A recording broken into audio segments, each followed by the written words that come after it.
This story is called The Red Hood and the White Wolf. It's a retelling of Little Red Riding Hood, written by Azure Flame, read by AI Voices. The original story is published on Kindle Vella. Chapter 1. Before he arrived. The deep red cloak, passed down through generations, wasn't meant for me.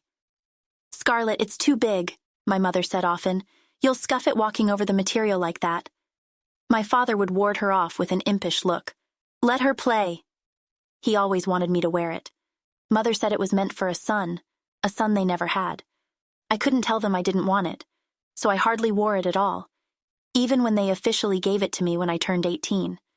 But I could never forget, because my own name reminded me it existed every day. One morning, Flint was at the forge, finishing up a dagger that was commissioned. I went to him to show him the red cloak. "What is it?" Flint asked. I smiled, holding out the cape. "It's from Father." Flint looked at it, then back to me. "Why do you want it? If you wear that out in the woods, you'll be spotted for miles. It might be dangerous to wear." He'd been right about many things. It was passed down from generations. It's a family heirloom. I have to wear it. Flint was handsome and very nice to me. There was something special about Flint. My family picked him to take on the family trade, since I lacked the interest and skill. As a child, I thought maybe he liked me. But as we grew older, I realized that he never talked to me. Maybe he just didn't know how to interact with girls. I couldn't blame him. He spent most of his time by my father's side, learning the skills needed to be a blacksmith. I watched quietly as Flint went back to work, stoking the fire in the forge. He kept a steady, calm rhythm, working the bellows to keep the flames at the right height. He had a great arm and worked quickly and efficiently. "Scarlet," Mother called from the house. "Come here." Flint glanced at me, but he did not stop. He just continued to work, keeping the fire burning.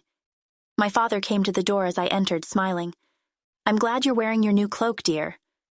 "Thank you," I said, feeling a bit awkward, as the weight and length of the cloak forced me to walk in a strange way.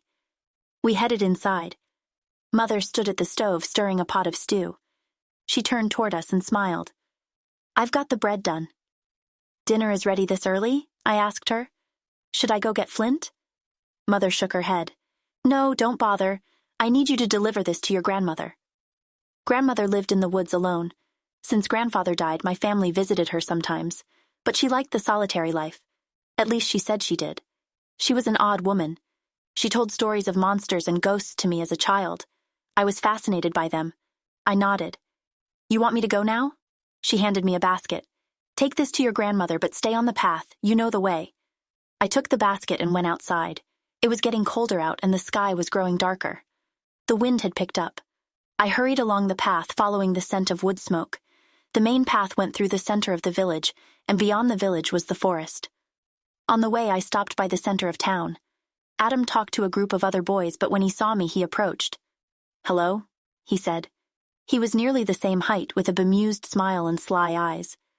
"I can't stop today," I said. "I'm heading to Grandma's house." Adam frowned. "Is everything okay?" I shrugged.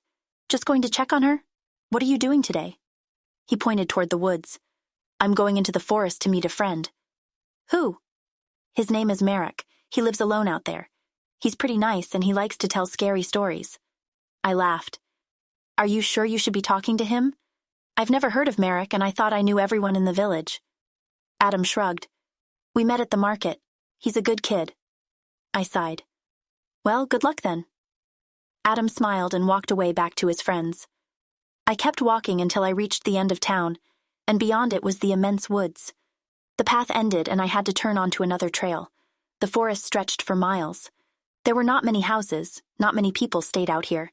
Just trees, thick ones, and a few paths worn by the feet of animals. Occasionally I thought I saw something sparkling in the distance, like a stream flowing. The smell of pine and fresh dirt and flowers filled my nose. A rustling came from behind me. I turned around to see an animal. I recognized it instantly. A deer. It appeared young, a female. I watched silently as it ran off into the woods. Nature was beautiful sometimes. I continued on the path, following its twists and turns. Soon I heard another sound. A rustling of brambles shifted. I thought it to be another deer, and I waited as still as I could. I didn't want to scare this one off. All of a sudden, something crashed through the brush and landed on top of me.